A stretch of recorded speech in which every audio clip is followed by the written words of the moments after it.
adding our own ideas and our own energy to the investee companies that we work with to create additional value through catalysts, through perhaps assisting them in their strategies, bringing in additional funding for a project.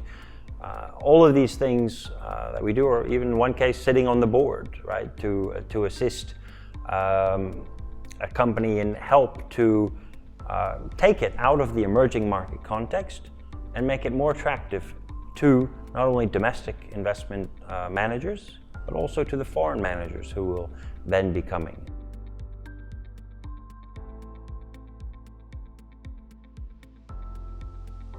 We are early in our arrival and we're early in our departure. And I think,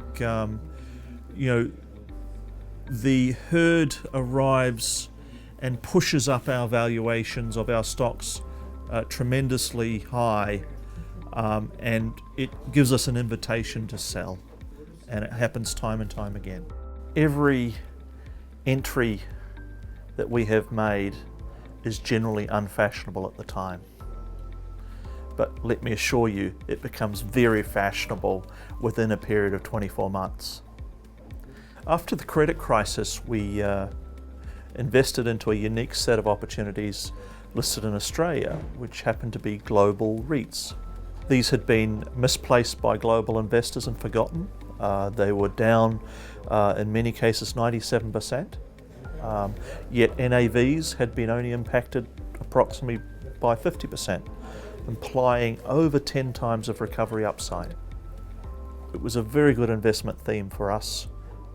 We made a very good IRR on the group, on the theme, and we exited. At the time of the exit, there were multiple institutional investors coming back to the sector.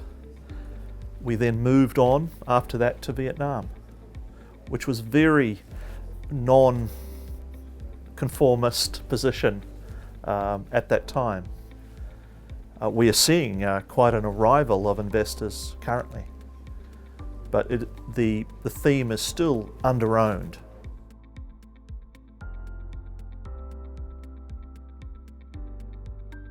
We're researching in places that other people don't. We're not afraid to research in places where other people are apparently afraid to research.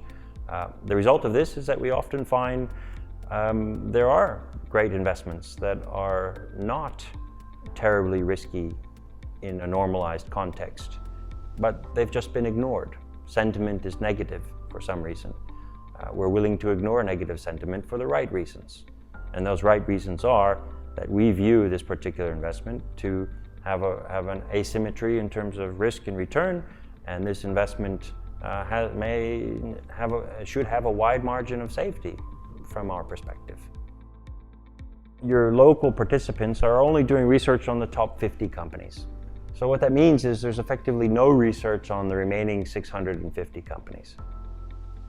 So if you want to invest in that segment, it means you've got to do it yourself.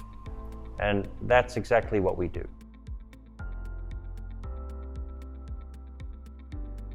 We're not a trading screen strategy. We're looking for real opportunities, and we're assessing what we feel to be real risks. It's not a check the box kind of risk management. It's knowing what you own.